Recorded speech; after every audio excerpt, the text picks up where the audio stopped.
ассалому алайкум бинандаҳои азизу арҷуманд. ҳоло ба таваҷҷӯҳи шумо нашри таҳлилӣ ва ҷанбастии ҳафта аз телевизиони симои шаҳри Панҷакент манзур мегардад.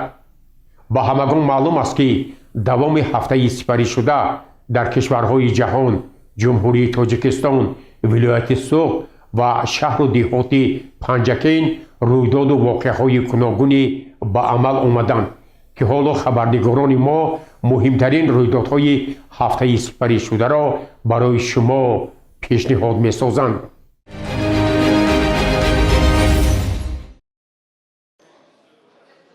дар толори мақомоти иҷроияи маҳаллии ҳокимияти давлатии шаҳри Панҷакент таҳти роҳбарии раиси шаҳри Панҷакент Абдухолиқ Холиқзода иҷлосияи чоруми маҷлиси вакилони халқи шаҳри Панҷакент даъвати ҳафтум баргузор гардид. бо садо додани суруди миллӣ кори иҷлосия оғоз ёфт. дар кори иҷлосия намояндаи мақомоти иҷроияи ҳокимияти давлатии вилояти Суғд, раиси иттифоқи касабаи вилояти Суғд Шарифулло Абдуллозода, муовинон, роҳбари дастгоҳи раиси шаҳр, роҳбарони воҳидҳои сохтории дастгоҳ, сардорони мақомоти ҳифзи ҳуқуқ, сохторҳои мақомоти иҷроияи маҳаллии ҳокимияти давлатӣ, роҳбарони корхонаву муассисаҳои шаҳрӣ, раисони ҷамъиятҳои деҳот ва намояндагони васоити ахбори омма иштирок намуданд.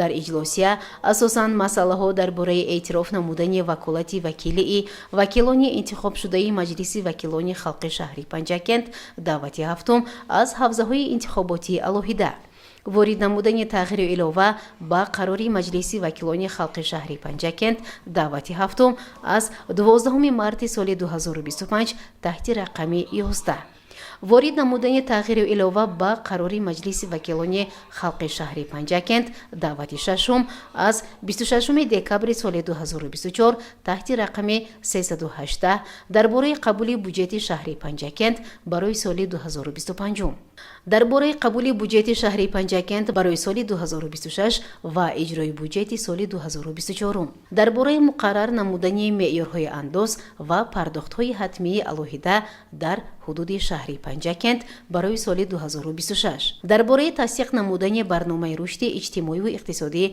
шаҳри Панҷакент барои солҳои 2026-2030, дар бораи тасдиқ намудани тарҳи муфассалӣ ба нақшагирии шаҳри Панҷакент мавриди таҳлил қарор гирифт.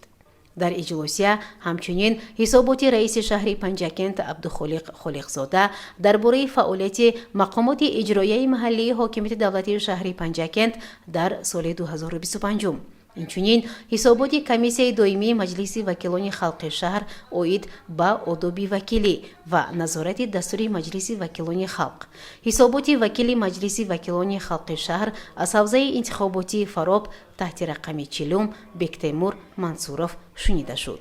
дар идомаи ҷаласа ваколати вакилон аз ҳавзаҳои интихоботӣ пеш аз муҳлат қатъ карда шуда буд, бар ивази вакилони хориҷшуда дар ҳавзаҳои интихоботии соли ҷорӣ интихобот баргузор шуда, комиссияи шаҳрии интихобот таъсис дода шуд. дар натиҷаи интихобкунандагон Собирзода Сабур ва Фарзона Маҷидова вакилони пешинро иваз карда, имрӯз дар рафти иҷлосия савганд ёд карданд. раиси шаҳри Панҷакент Абдухолиқ Холиқзода барои вакилони тоза интихоб муваффақиятҳо таманнӯ намуд.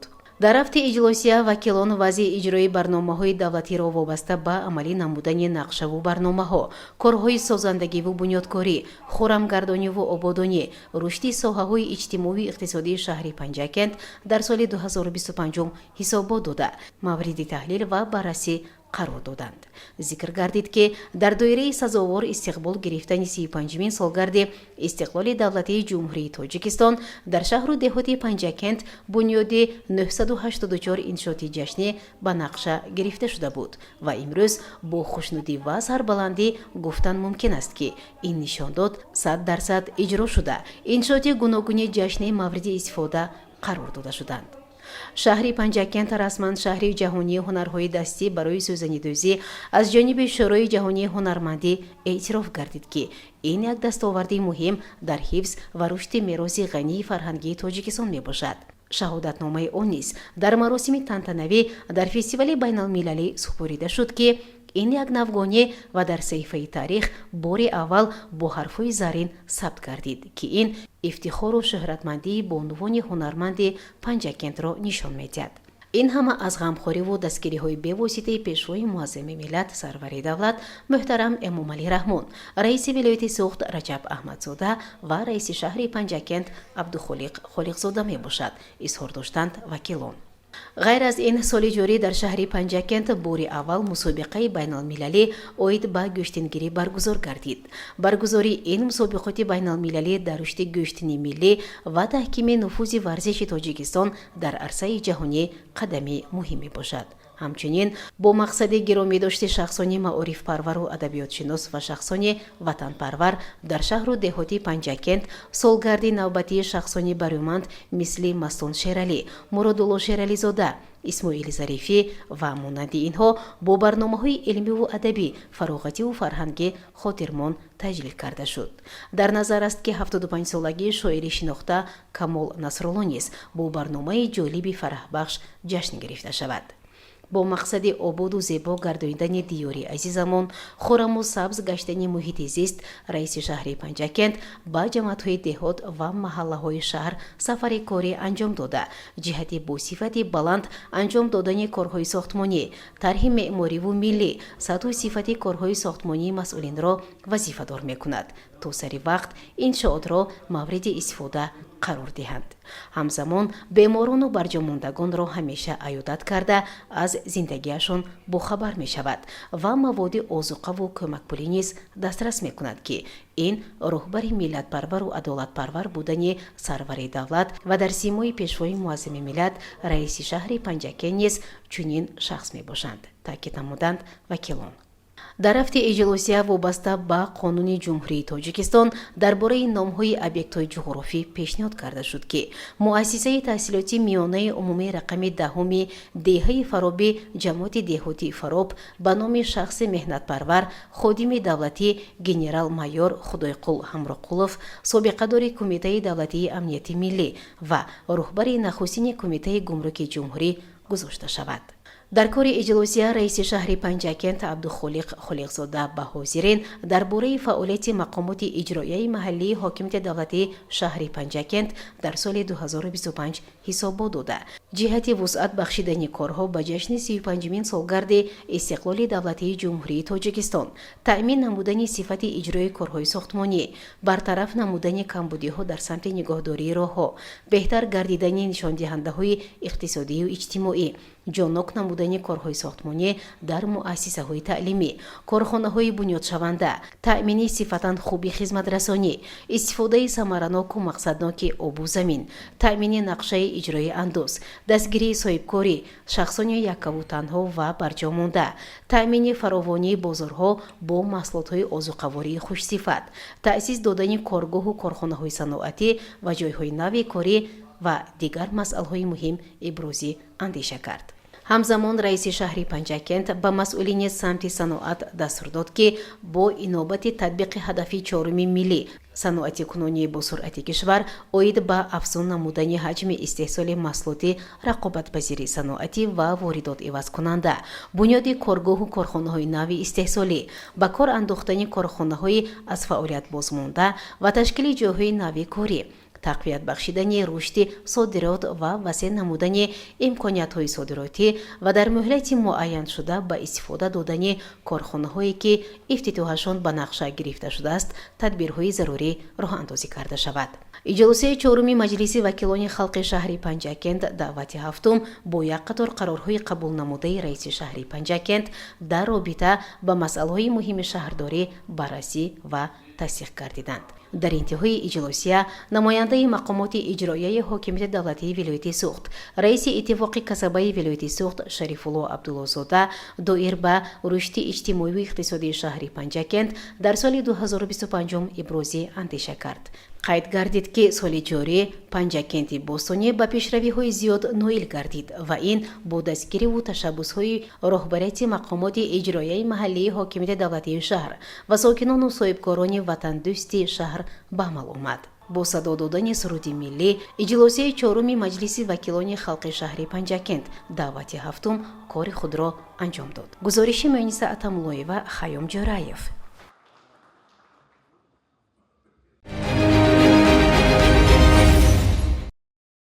ба муносибати рӯзи барқчиён, яъне рӯзи энергетикои ҷумҳурии Тоҷикистон ки ҳамасола 22 декабр таҷлил мешавад, дар толори кумиҷроии ҳизби халқии демократии Тоҷикистон дар шаҳри Панҷакент ҷамомади бошукӯҳи идона бо иштироки намояндагони мақомоти иҷроии маҳаллии ҳокимияти давлатии шаҳри Панҷакент, ҷамъияти саҳомии шабакаҳои тақсимоти барқ дар шаҳри Истарафшан, шабакаҳои барқи шаҳри Панҷакент ва дигар масъулин баргузор гардид. дар оғози ин ҷамомади бошукӯҳи идона муовини якуми раиси шаҳри Панҷакент Собирзода Сабурҷон ҳамаи кормандони соҳа ва иштирокчони ин ҷамомади бошукӯҳро аз номи раиси шаҳри Панҷакент Абдухолиқ Холизода ба муносибати иди касбиашон рӯзи кормандони соҳаи энергетикаи ҷумҳурии Тоҷикистон табрику шодбош гуфт ва итминон намуд ки фаъолияти кормандони ин соҳа асосан барои боз ҳам беҳтар намудани таъмини барқ ва ҳамзамон рушди тамоми соҳаҳои хоҷагии халқ равона мешавад. сардори техникӣ шабакаҳои тақсимоти барқ дар шаҳри Истарафшан Ҳусейнҷон Юлдошев зимни суханронии хеш изҳор дошт ки воқеан имрӯз дар шаҳру деҳоти Панҷакент аз тарафи кормандони шабакаҳои барқи шаҳри Панҷакент барои фаъолияти ин соҳа тадбирҳои мушаххас андешида мешавад. ӯ зимни суханронии хеш бори дигар нишондодҳои паёми пешвои миллат президенти ҷумҳурии Тоҷикистон муҳтарам Имомалии Раҳмонро ҷиҳати зиёд намудани иқтидорҳои тавлиди нерӯи барқ баён намуда ҳамаи кормандони ин соҳаро бо иди касбиашон табрику муборакбод намуд. дар ин ҷамомади тантанавӣ раиси кумитаи иттифоқи касабаи ҷамъияти саҳомии кушодаи шабакаҳои тақсимоти барқ дар шаҳри Исвара Анварҷон Пӯлодов, муовини раиси кумиҷроияи ҳизби халқии демократии Тоҷикистон дар шаҳри Панҷакент Қобилҷон Ҷалолов, сардори филиали шабакаҳои барқи Панҷакент Ҷаҳонгир Раҷабов, собиқадори соҳа Наҷмиддин Сайфиддинов ва дигарон ба сухан баромада пиромуни фаъолияти соҳа андешаҳои худро баён намуда иштирокчони ин ҷамомади пуршукӯҳи идонаро ба ифтихори рӯзи кормандони барқи Тоҷикистон табрику шодбош гуфтанд. сипас дар як фазои тантанавӣ ба роҳбарон, мутахассисону коргарони шабакаҳои барқи шаҳри Панҷакент ифтихорномаву сипосномаҳои раиси вилояти Суғд муҳтарам Раҷаб Аҳмадзода, раиси шаҳри Панҷакент муҳтарам Абдухолиқ Холизода, ҷамъияти саҳомии кушодаи шабакаҳои тақсимоти барқ дар шаҳри Истарафшан, шабакаҳои барқи шаҳри Панҷакент, кумитаи иттифоқи касабаи соҳа ва дигар сохторҳо бо тақдими тӯҳфаҳо супорида шуд. ҳамзамон ба як гурӯҳ собиқадорони соҳаи барқи шаҳри Панҷакент тӯҳфаҳо ҳамчун рамзи қадрдонӣ иҳдо гардид. гузориши Аббос Ҳамросода ва Талабшоҳ Тошев.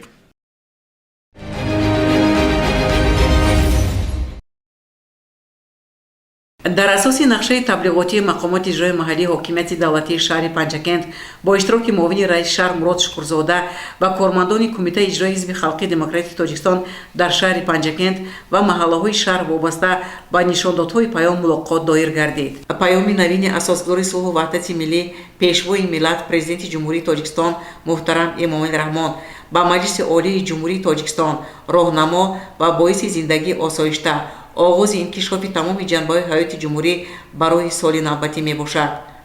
мулоқотро раиси кумитаи иҷрои ҳизби халқи демократии тоҷикистон дар шаҳри панҷакент Мастона Муродзода ифтидо бахшида қайд намуд ки суханронии роҳбари давлат дар ин раванд барои таъмини амният, сулҳу суботи ҷомеа ва ваҳдати миллӣ ба хотири ҳифзу таҳкими дастовардҳои замони соҳибистиқлолӣ, пешрафти иқтисоди миллӣ, аз худ кардан ва дар ҳамаи самтҳои зиндагӣ ҷорӣ намудани навгониҳои илму техника, дарки масъалаҳои афзалиятдоштаи мамлакат ва ҳалли саривақтии онҳо равона гардааст ва аз ҳар яке мо масъулияти дучандро талаб мекунад. муовини раиси шаҳри Панҷакент Мурод Шукурзода дар суханронии хеш афзуд ки дар паёми имсолашон президенти маҳбуби кишвар дар бобати раванди корҳои ободониву созандагӣ бахшида ба 35-солаги истиқлоли давлатии кишварамон ёдовар гарда қайд намуданд ки бахшида ба ин санаи тарихӣ ҷумҳурии азизамон Тоҷикистон мо бояд барои рушди ободии он камари хидмат бандем. Паём ин ҳуҷҷат ва амали дастурсоз, раҳнамову мушкилкушо баҳри тараққиёти ватан, таъмини зиндагии шоиста баҳри мардуми сарбаланди диёр ва ояндаи дурахшони сарзамини кӯҳанбунёд ба ҳисоб меравад. бо сарварии асосгуроҳи сулҳу ваҳдати миллӣ пешвои миллат президенти ҷумҳурии Тоҷикистон муҳтарам Эмомали Раҳмон мардуми тоҷик кишвари дар ҳалокат қарордоштаро ба қаламрави сулҳу оромӣ, суботи сиёсӣ, ваҳдати миллӣ, шукуфоӣ ва ободӣ табдил дод ва қодир аст ки ҳамаи мушкилоти дигарро бартараф карда дар ояндаи наздик Тоҷикистони маҳбубамонро бо заҳмати сарҷамонаву ватандӯстона боз ҳам ободу пешрафта гардонда обрӯи кишварро дар арсаи байналмилалӣ боз ҳам баланд мебардорем. ҳамин гуна мулоқот дар қасри Голоко бо истиқоматкунандагони маҳаллаҳои Боймурод, Холмуродов ва даҳсолагии Истиқлолият доир гардид. қайд гардид ки паёми навбатии асосгузори сулҳу ваҳдати миллӣ пешвои миллат президенти ҷумҳурии Тоҷикистон муҳтарам Эмомали Раҳмон дар асоси тадқиқотҳои илмӣ, иқтисодӣ ва сиёсӣ таҳризӣ гарда як нақшаи мукаммал аст барои анҷоми корҳои шоиста баҳри созандагиву бунёдкории ватан ва хоҷагии халқи ҷумҳурӣ равона гардидааст. дар меҳвари паёми навбатӣ масъалаҳои таъмини зиндагии сазовор барои сокинони кишвар ва ғамхорӣ нисбат ба қишрҳои гуногуни ҷомеа қарор гардидааст. аз ҷумла бо дар назардошти имкониятҳои имрӯзаи иқтисодӣ ва зарурати боз ҳам беҳтар намудани сатҳи зиндагии аҳолӣ аз 1 сентябри соли 2026 маоши вазифавии кормандони муассисаҳои маориф аз ҷумла муассисаҳои томактабӣ ва миёнаи умумӣ 25%, дигар муассисаҳои соҳаи маориф, соҳаи илм, фарҳанг, варзиш, тандурустӣ, муассисаҳои соҳаи ҳифзи иҷтимоӣ, мақомоти ҳокимият ва идоракунии давлатӣ ва дигар муассисаҳои бюджетӣ инчунин стипендияҳо 20% зиёд карда шавад. музди меҳнати амалкунандаи кормандони мақомоти ҳифзи ҳуқуқ, хизматчиёни ҳарбӣ ва дигар кормандони ин мақомот 20% зиёд карда шуд. ҳадди аққали музди меҳнат барои тамоми соҳаҳои иқтисодиву иҷтимоии кишвар ба андозаи 1300 сомонӣ дар як моҳ муқаррар гардид. дар баробари ин бо мақсади беҳтар намудани вазъи иҷтимоии табақаҳои осебпазири аҳолӣ аз 1 сентябри соли 2026 нафақаи суғуртавии меҳнатӣ ва иҷтимоӣ инчунин иловапулӣ ба онҳо тибқи муқаррароти моддаи 51 қонуни ҷумҳурии Тоҷикистон дар бораи нафақаҳои суғуртавӣ ва давлатӣ ва андозаи нафақаи заминавӣ дар сатҳи таварруми соли 2025 вале на кам аз 15% аз андозаи муқарраршудаашон индексатсия яъне зиёд карда мешавад. баланд бардоштани сатҳу сифати зиндагии мардуми кишвар ҳадафи олии давлат ва ҳукумати мамлакат ба ҳисоб меравад ва дар ин ҷода минбаъд низ тамоми тадбирҳои зарурӣ андешида мешавад. чунин мулоқотҳо идома дорад. гузориши Майсара Тиллоева ва Шоҳисан Солиҳов.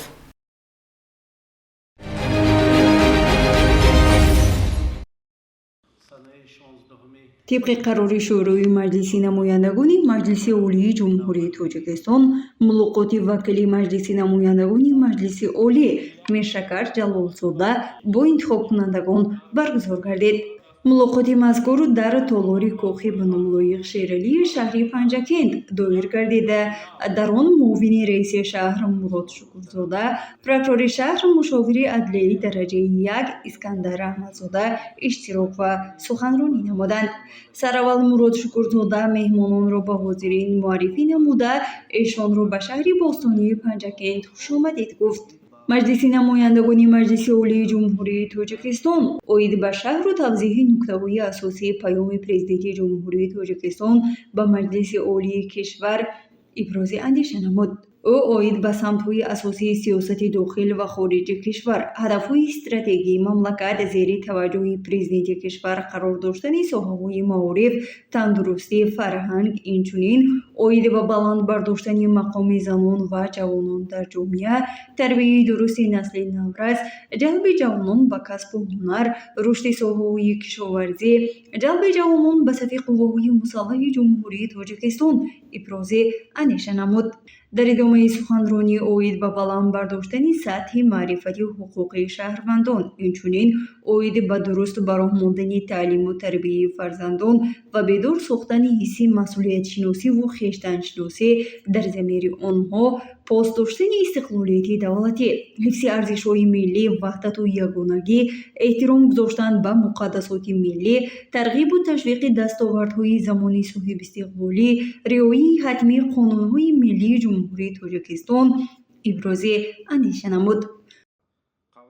پس از آن اسکندر احمدزاده به سخن برآمده اوید به نکته‌های اساسی پیام سروری دولت سخنرانی نمود. او قید نمود که در پیام به تامین رشد صنعت، انرژتیک، کشاورزی، ساحه‌های اجتماعی، حفظ محیط زیست در دایره تشبس‌های جهانی رهبریت عالی کشور توجه خاصه ظاهر شد.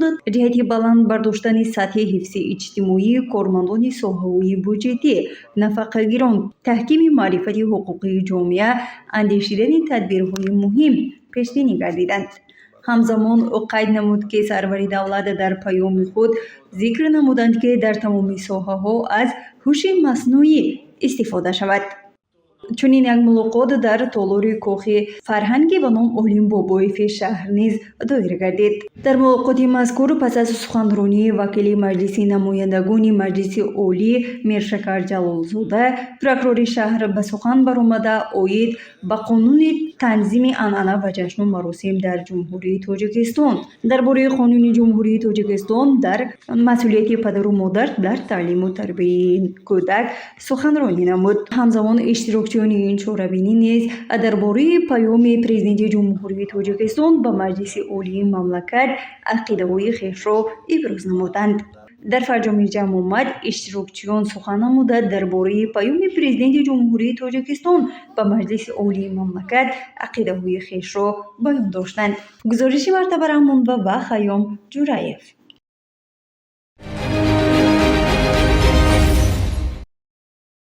با مقصد شرح و ایضاح نشاندادهای پیام امساله پیشوای معظم ملت پرزیدنت جمهوری تاجیکستان محترم امام علی رحمان که سنه 16 دکبر سال روان با مجلس عالی جمهوری تاجیکستان ارائه نمودند، وکیل مجلس نمایندگان مجلس عالی جمهوری تاجیکستان میرشکر جلالزاده در جماعت‌های دهات، کارخانه و مؤسسه‌های شهر پنجکین سلسله ملاقات و صحبت‌های خویش را ادامه می‌بخشد. از جمله در اداره جماعت دهاتی سرس با اشتراک وکیل مجلس نمایندگان مجلس عالی جمهوری تاجیکستان میرشکر جلالزاده یک ملاقات سودمند برگزار گردید. مبسوط به حاضرین درباره محتوای پیام پیشوای معظم ملت پرزیدنت جمهوری تاجیکستان با مجلس عالی معلومات مفصل داد و از حاضرین دعوت به عمل آورد که ما باید همگان در تطبیق پیام پیشوای ملت همچون برنامه رشد اقتصادی و اجتماعی کشور سهم ارزنده خویش را گذاریم. در این ملاقات معاون رئیس شهر پنجکین مراد شکرزاده و رئیس کمیسیون حزب خلقی دموکراتی تاجیکستان در شهر پنجکین مستانه مرادزاده اندیشه و ملاحظات خویش را ارزیابی نموده تاکید نمودند که امروز از طرف مقامات اجرایی محلی حاکمیت دولتی شهر پنجکین و کمیسیون حزب خلقی دموکراتی تاجیکستان در شهر پنجکین جهت ترغیب و تشویق نشاندادهای پیام پیشوای ملت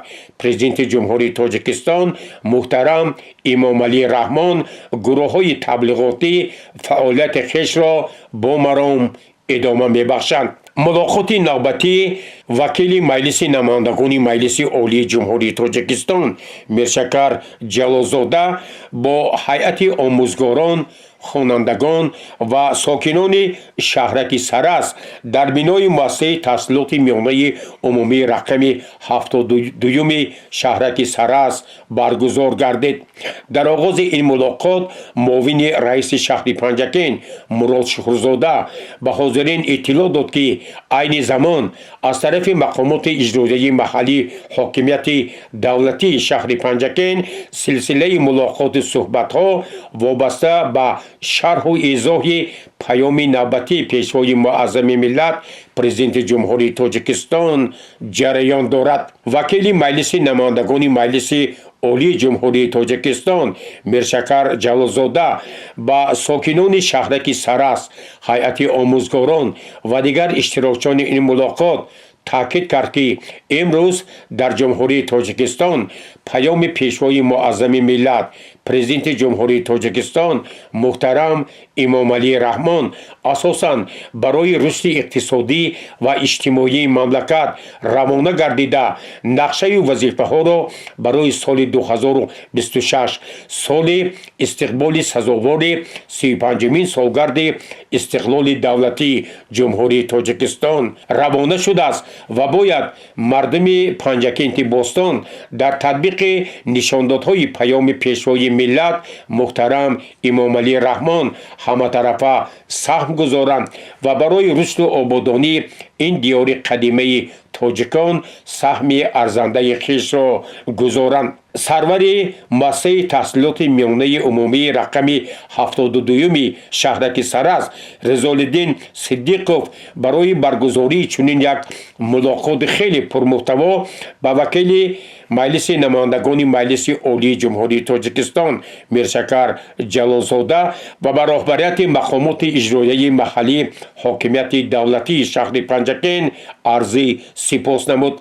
در این ملاقات چند نفر آموزگاران مؤسسه تحصیلات میانه عمومی رقم 72 نیز اندیشه های خویش را پیرامون پیام پرزیدنت جمهوری تاجیکستان محترم امام علی رحمان بیان نمودند و تاکید نمودند که در پیام نوبتی سرور تاجیکان به ساحه معارف توجه بیشتر ظاهر کرده شده است و ما آموزگاران وظیفه‌دار هستیم که برای باز هم بلند برداشتن سطح و صفت تعلیم و تربیه از تمام امکانیت ها ثمرناک استفاده بریم. گزارش عباس همراساده و شاه حسین صالحوف.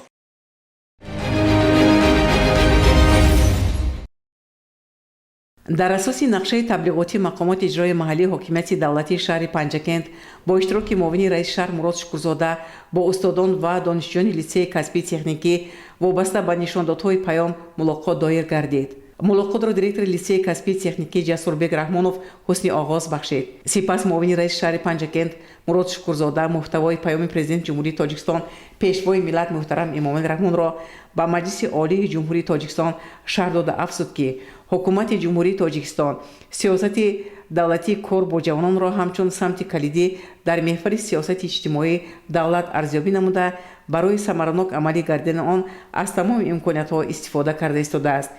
زیرا جوانان ما نیروی اساسی پیشبرنده جامعه میباشند و ما با حس بلند ملی خودشناسی و خودآگاهی و وطندوستی و وطنپرستی آنها افتخار میکنیم. امروز جوانان ما با کار و فعالیت سازنده خود در حیات سیاسی و اقتصادی و اجتماعی و فرهنگی کشور صاحب استقلالمان سهمی بزرگ دارند. حالا در کشورمان ساحه‌ای نیست که جوانان در آن نقش فعال نداشته باشند.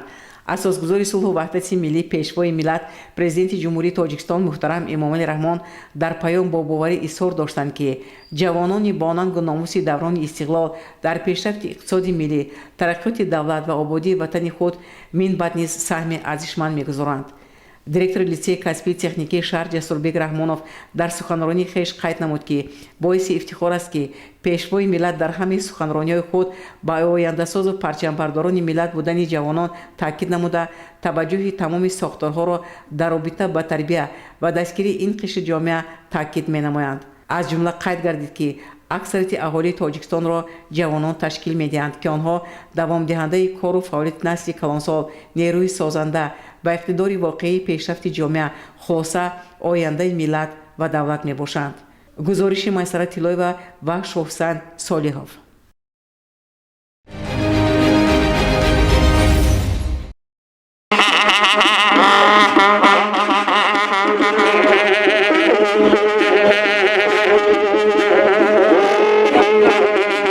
هیچ شادی نیست اندر این جهان برتر از دیداری روی دوستان. هیچ تلخی نیست در دل تلختر از فراق دوستانی پرهنر. خوش آمدید مهمانان عزیز و پنجکند بوستان. وقت سعادتمند باشید.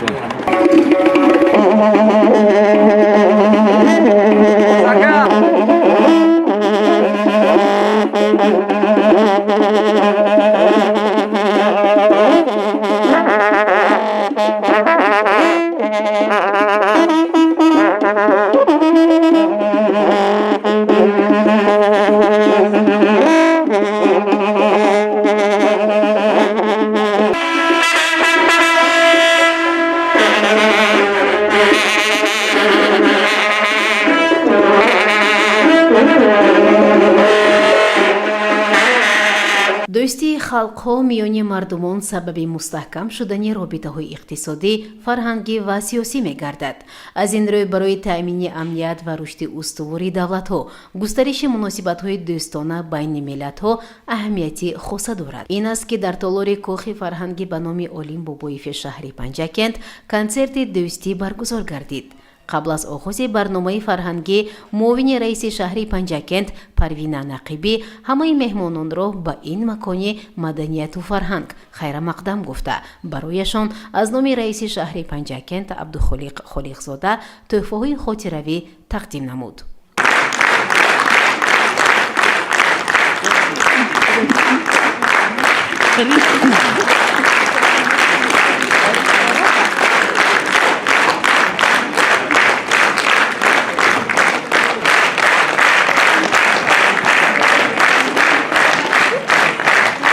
تحفه خاطره‌ای و هنرپیشه شایسته ازبکستان الکین قیتاروف.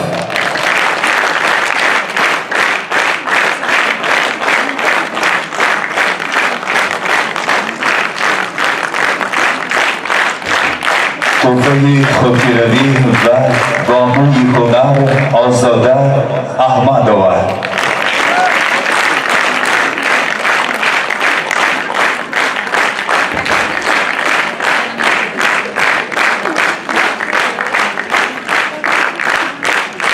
همچنین تحفه خاطره‌ای و هنرمند جوان آتابک عبدالعلیف.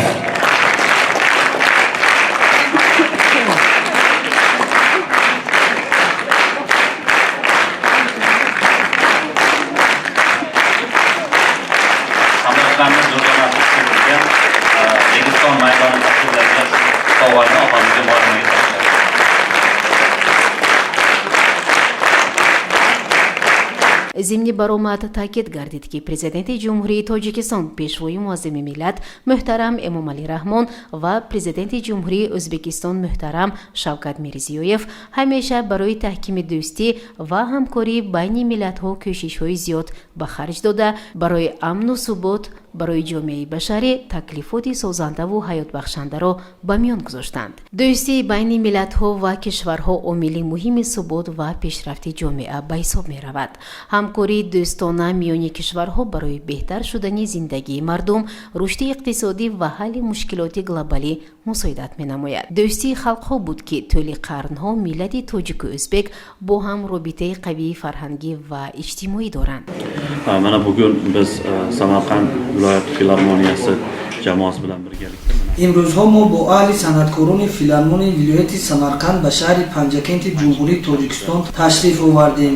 бо шарофати сарони ду давлат ба мо санъаткорон чунин имконияти хуб фароҳам оварда шуд, то ки дӯстии халқҳои ду кишвар абадӣ бошад.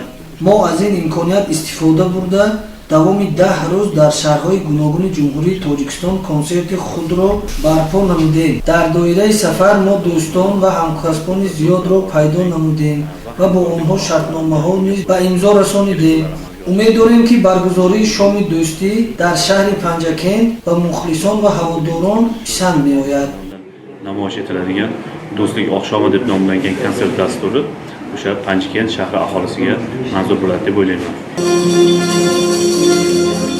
Assalomu alaykum hamdiyonlar aziz. Vaqti qimmatlarini huzurlarini do'stlarini to'lib برای دیدار دوستان آمدید خوش آمدید. سرودهایی که نو و نو تیار کردیم برای شما پیشکش. البته سرودهایی که در جوانی میخوندیم اون سرودها برای شما پیشکش.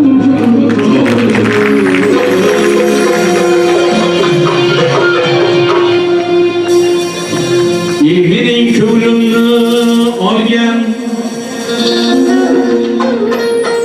evinin köylünü algen, mihribanım haydesen.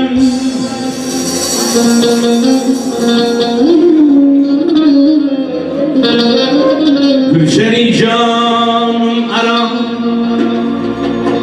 servi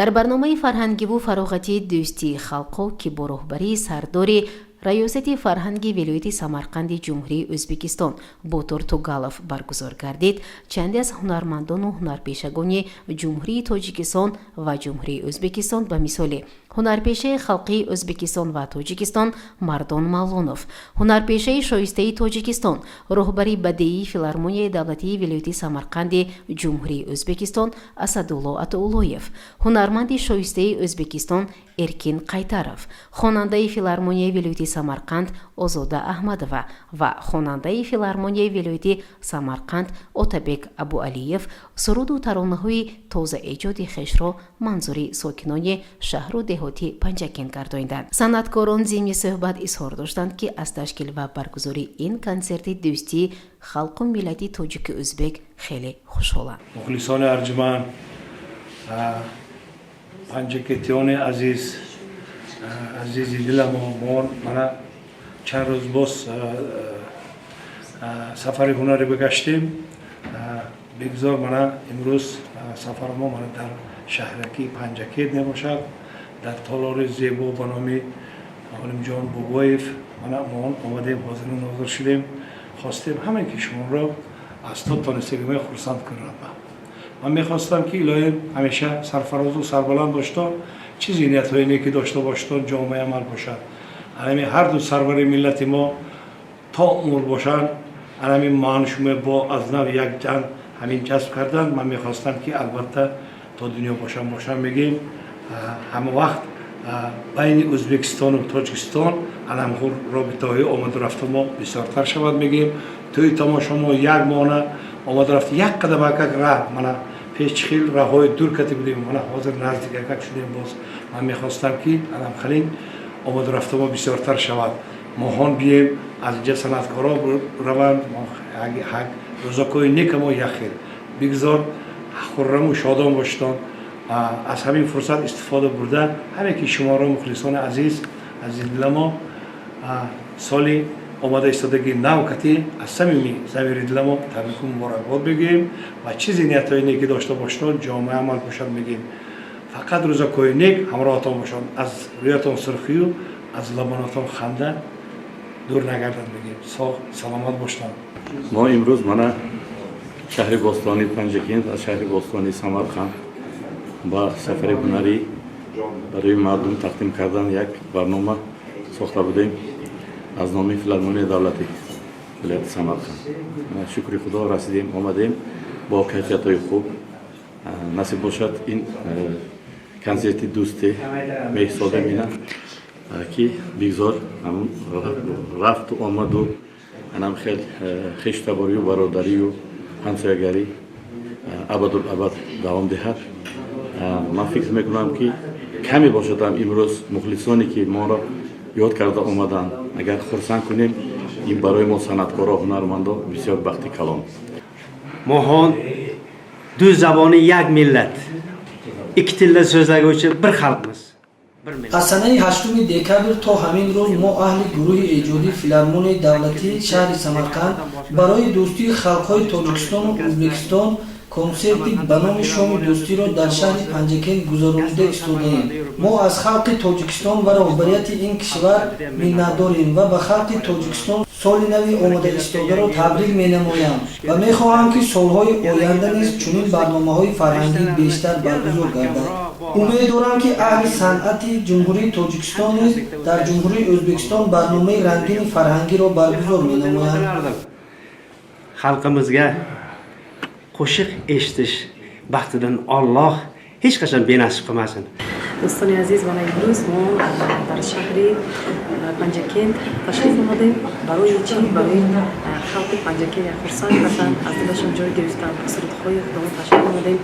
البته این شما چقدر خرسان کنیم و هم قدر از شما زیادترین خرسان شده از این جای چیگن پنجکент خرسان شده بوده بودیم.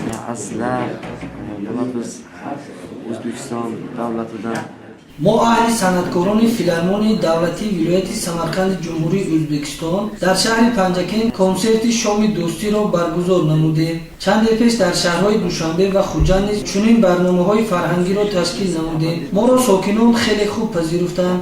инчунин мо бо бисёр санъаткорон хоса устодони фарҳанг шиносоӣ пайдо намудем.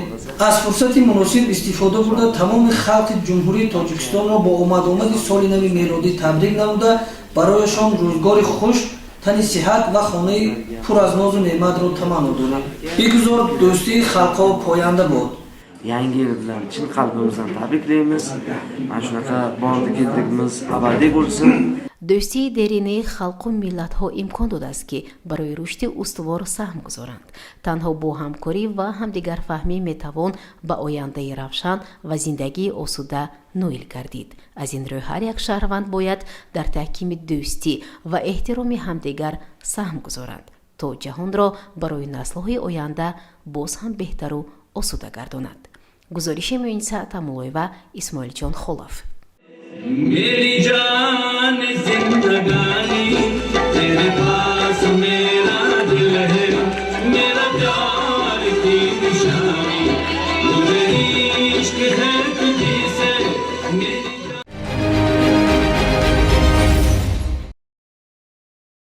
бо мақсади дастгирӣ намудани табақаи ниёзманди ҷомеа ғамхӯрӣ намудан дар ҳаққи гурӯҳҳои осебпазири аҳолӣ ва шахсони бесаробон мондаву эҳтиёҷманд, махсусан дасти кӯмак дароз намудан ба кӯдакони ятиму бепарастор ва дорои маъюбия дошта дар арафаи соли нави мелодӣ тибқи нақшаи чорабинии кумитаи иҷроии ҳизби халқии демократии Тоҷикистон дар шаҳри Панҷакент ба кӯдакони маъюб, ятиму бепарастор ва аз оилаҳои ниёзманд аз ҳудуди шаҳру деҳоти Панҷакент тӯҳфаҳои соли навӣ тақдим карда шуд.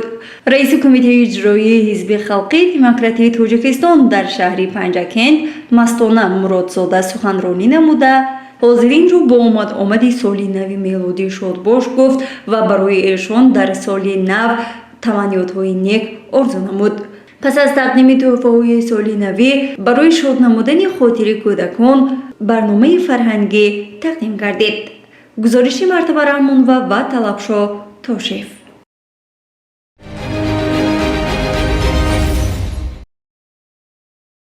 дар пайравӣ аз сиёсати инсондӯстанаву хайрхоҳонаи пешвои миллат муҳтарам Имомӣ Раҳмон ба хотири дастгирии оилаҳои ниёзманди ҷомеа аз ҷумла шахсони яккаву танҳо ва маъюбону ятимон мақомоти иҷрои маҳаллии ҳокимияти давлатии шаҳр пайваста кӯмакҳои худро мерасонад.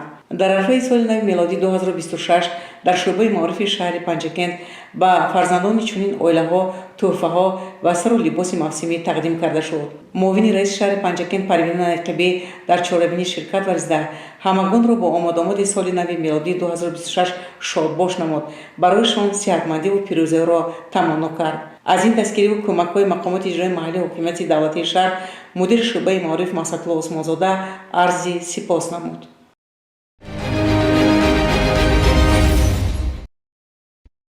воқеан ҳафтае ки сифарӣ гардид дар хотироти мо бо рӯйдоди воқеаҳои гуногунаш сабт хоҳад шуд. инак ҳафтаи нав оғоз меёбад.